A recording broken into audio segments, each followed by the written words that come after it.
On this episode of Full Bore, we pull the engine out of this Lada Niva because of a totally non-engine related issue. Let's get cracking.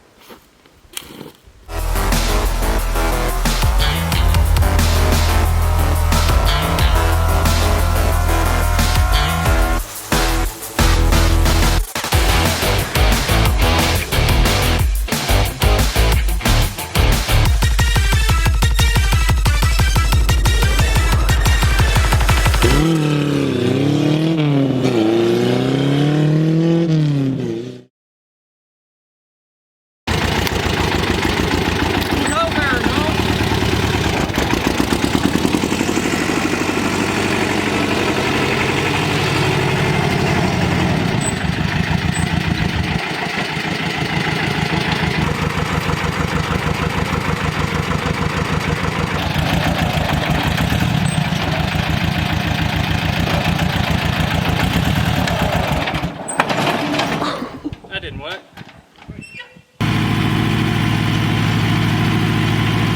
So this bad boy is a 1991 Lada Niva. Now some of you people in Australia probably don't have a clue what this thing is, let alone seen one. But these are a Russian made vehicle that were actually made in communist Russia at the time. They've been making these things since 1977. They actually still make them now.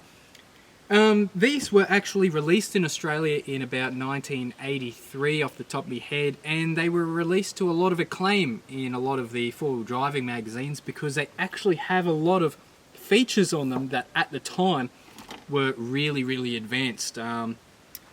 Independent front suspension, they're coil sprung all the way around with a 5-link rear end, overhead cam engine with an alloy head, 5-speed gearbox, monocoque chassis, which is an important feature that we'll get to in a second. I've had this thing, well my family's had this thing since about 2006, and it's been a bit of a bush basher up here for quite a while, and it's served us well and it's quite close to my heart. So it's developed a pretty typical Lada Niva issue, and that is that the steering box is ripping out of the chassis. With some hectic four-wheel driving, they've got a bit of a habit of fatiguing and cracking out of the chassis, and then you end up with issues with the steering box itself cracking, and then it just turns into a whole bunch of baloney. So that's what we're going to try and fix today. Now, as you can see, I've already started pulling apart the inlet and exhaust manifold. This is a non-cross-flow engine, so they're both on the same side. Pulled out the brake master cylinder, but yeah, I'm trying to get my way down into where the steering box is, and we might have to weld in a plate to try and reinforce that part of the chassis there. The steering box is right down tucked in here. This is the standard wiring that Ladas came out with. So if you went to a dealership and bought a Lada, that is what the wiring looked like, which by today's standards, and even the standards back in the late 80s, that's just shocking. Here's the steering box right down in here. I've had to take the inlet and exhaust manifolds off, plus a few heater hoses, etc., to get down to that steering box, which is tucked right down in the depths of a Lada engine bay. And you can see how bad that actually is. Is it doing it? Yep. Nice.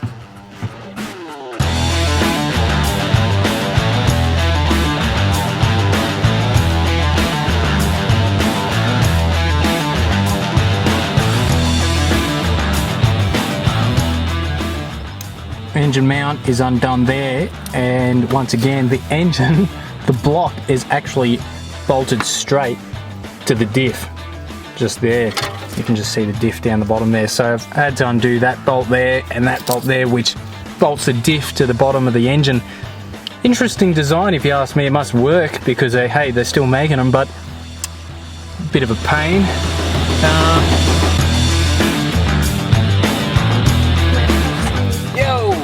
What's going on up there, man?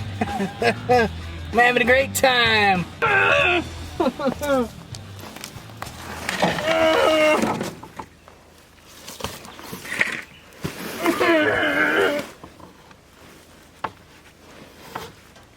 Oh, hi, Mark. I didn't see you there.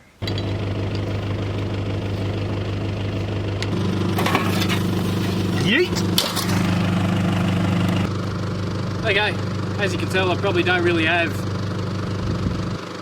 the right tools for the job generally, because I'm out in the bush here.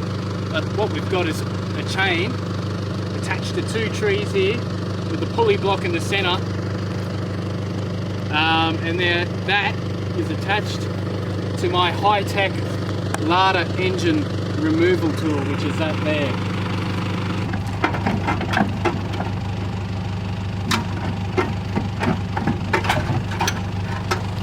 Oh.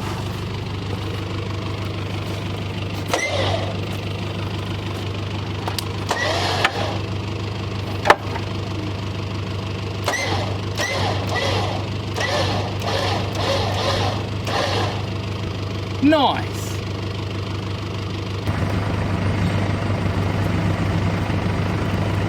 So now that we've got out of the car, I can show you what we've got. This is a 1.6 litre Lada engine, this particular variant being a carburetted car. But if you've ever worked on Fiats in the past, and I'm sure that a lot of you haven't, this may look a little bit familiar to you. It's actually originally based on a Fiat engine, which explains the overhead cam, the ports, the fact that it's alloy head, a lot of Fiat sort of derived sort of things going on here. And whether or not the parts are interchangeable with a Fiat engine, I'm not sure. I haven't done that much research into it. But this engine came out of like a Lada Riva, or whatever they call them, a Lada 1300. This is just bored out to 1.6 litres. And they also made a 1.7 litre variant, which also made it into Australia. That's actually electronically fuel injected. They're called a Lada Niva Cossack, which has got a different tailgate on it and stuff like that, but they're essentially the same car.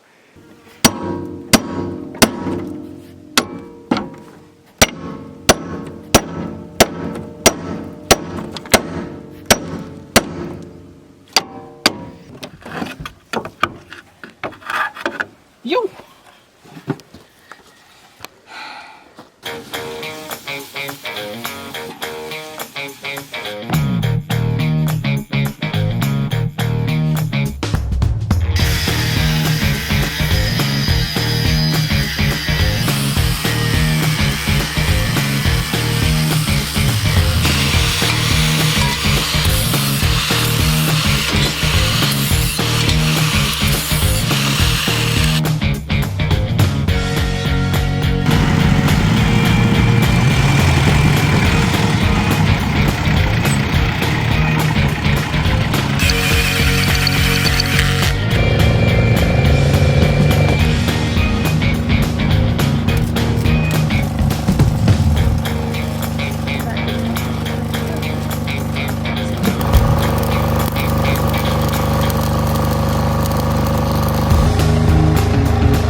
Safety is a thing that we do.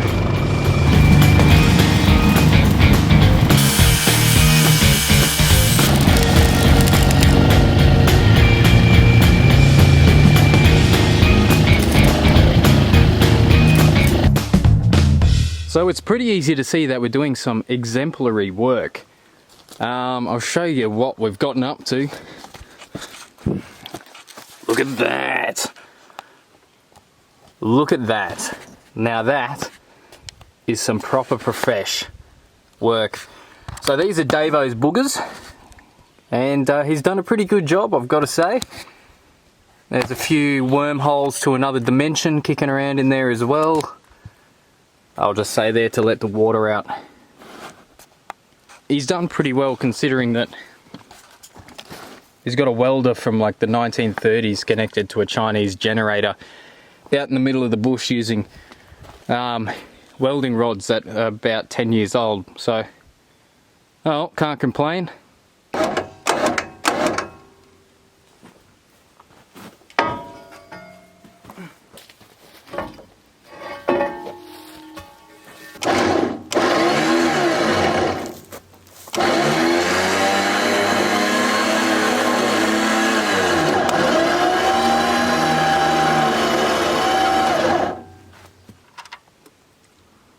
Yuck.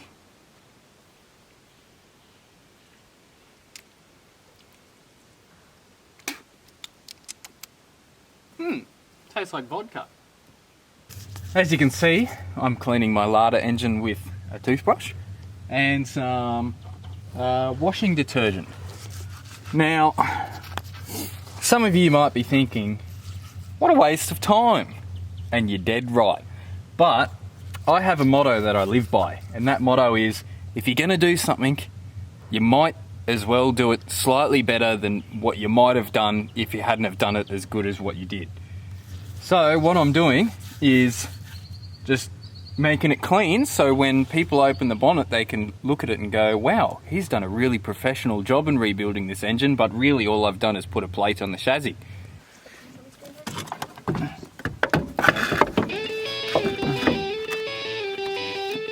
That looks way too professional.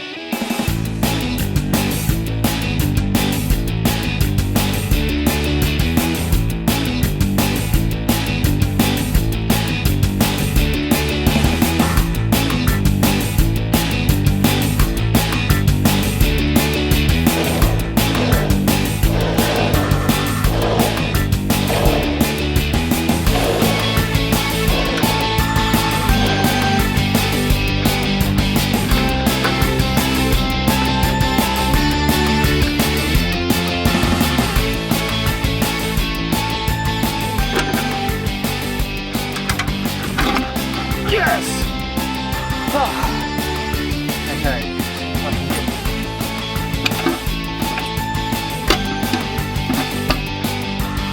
Oh, Bob is your auntie, yes. Look at that.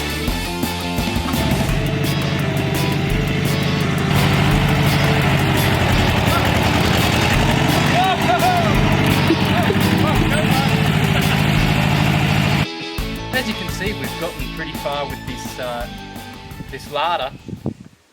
Intake exhaust manifold are on it, starter motor, of course the steering box, brake master cylinder, distributors in it. Whether or not the timing is right, I have no idea. I don't have a timing light. Battery tray, all the good stuff. And it's time to put some purified dinosaur juice in it. So, oh, it almost fits. I've got some 15W40 Extreme Diesel Oil. Now, there's a very, very important reason why I'm using this particular oil, and that's because it was on special. Now, this is also pretty good. Like, I know it's a diesel engine oil, but you can also run it in petrols. The main difference between a diesel engine oil and a petrol engine oil is the fact that diesel oil has a higher detergent level. It might also have different zinc levels and all that sort of stuff, but that's the main difference really. So I've got no issues using this stuff in this bad boy, and it might actually clean it up a little bit for us. Good as gold. So we're up to a pretty special part in our journey. Just going to chuck this battery in this bad boy and see if we can prime up some fuel to the carby. Now, every time a bloke gets a project car running, I reckon it feels like the same feeling that a mother gets when they give birth to a newborn child. Anyway, chuck this battery in. I think the fuel has been sitting in this thing for like 3 years, so it's probably rubbish. Probably got diesel in it too.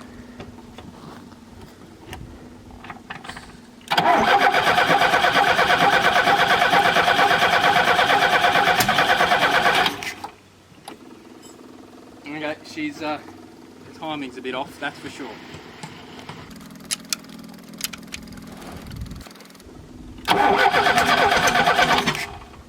super retarded.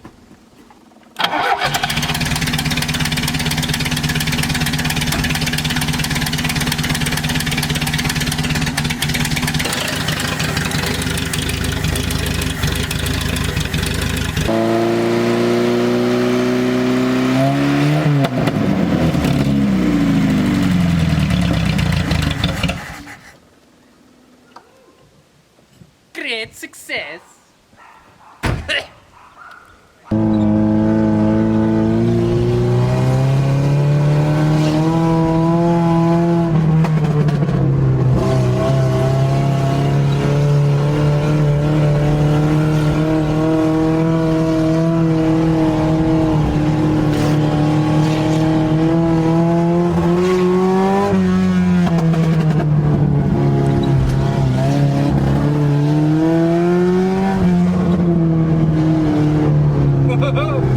Well, boys and girls, the Lada is back on the tracks, which is where it was meant to be now. It was a bit of a mission to get to that steering box, as you all saw, but it's all back together and running like a dime now. I did have a few niggly issues once I got it up and started, and the carby was just giving me a little bit of trouble. Turns out the main jet was blocked, and pulled the top off the carby and gave it a blow through, and it's running like a dime. It's probably running better than it ever has. Brakes are working, clutch is working. Well, brakes are negligibly working, they're a bit spongy, but hey, that's just a 70s, 80s car for you. Few other things, the bonnet's not on it because I'm going to be spending a bit more time under that. I can just see it, and the exhauster's on it, so it's somewhat quieter now. But other than that, it's running fine, but the only way to test to see whether or not it's all fettled is to take it for a spin and test it on some of these tracks out here. So that's what we're going to do right now. Come along, so see if we can get ourselves in a spot of trouble. Let's get cracking and keep cruising. Let's get cruising.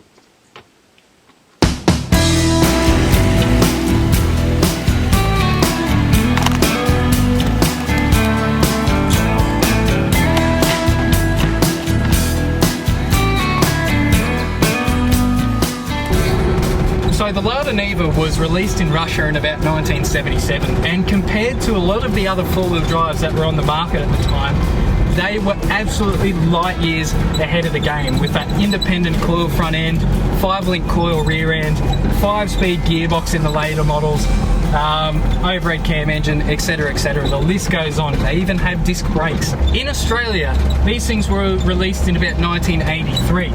And back in the day, the motoring press were absolutely singing praises about the Lada.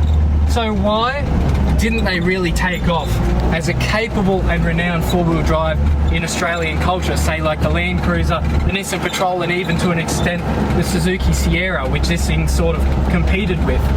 Well, a lot of it has to do with the fact that they just really aren't built for the Australian environment. And a lot of that's got to do with the cooling system and the electronics. There's a few other sort of niggly issues that sort of arise when you get to know these things, but those are the two main issues. Because other than that, they drive really well, they stop really well, they're sort of a modern four-wheel drive arrangement. A lot of aluminium components such as the head and the transfer case and the gearbox, which back in those days a lot of stuff was just cast iron, heavy, and really utilitarian. So this thing's sort of almost a bit of a cross between a normal car and a little four-wheel drive tractor. Well, the cooling system just really didn't cut it. So if you took these things out into the outback, they'd probably have a tendency to overheat, they'd get vapor lock and all that sort of rubbish. Similarly, the build quality is just trash. Like, I mean, it's worse than an old Commodore. Bits and pieces just falling off. Like the dash fit and finish is just shocking. It looks like an old Fiat from the 60s, and to an extent it is, but I mean, it's just, yeah, it's not that good. And I think these things are brilliant. They handle well, they're kind of comfy off-road, ample torque and power, they just absolutely crawl. Really low first gear, and just a beautiful small little hatch package with a rear seat and heaps of room in the back. What is there not to love, other than the fact that they break down every 2 seconds? But hey, if you buy a Lada for it to be reliable, there's something wrong with you. And there's probably something wrong with me for liking these things, but hey, they really tickle me fancy.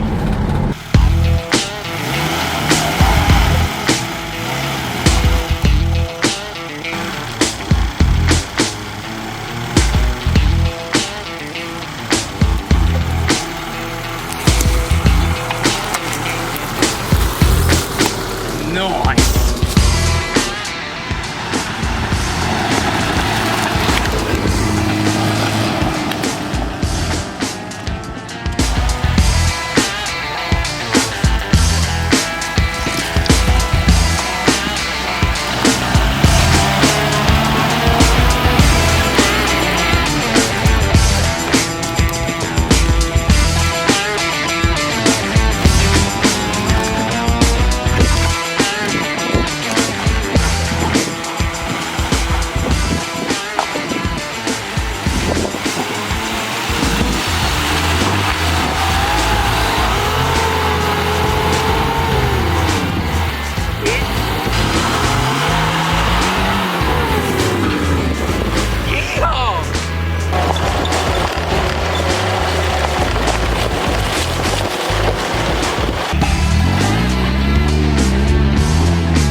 I reckon we've proved that the Lada Niva is in fact a poorly built, poorly engineered hunk of trash, but it goes pretty well off-road, and that, my friends, is really all that counts.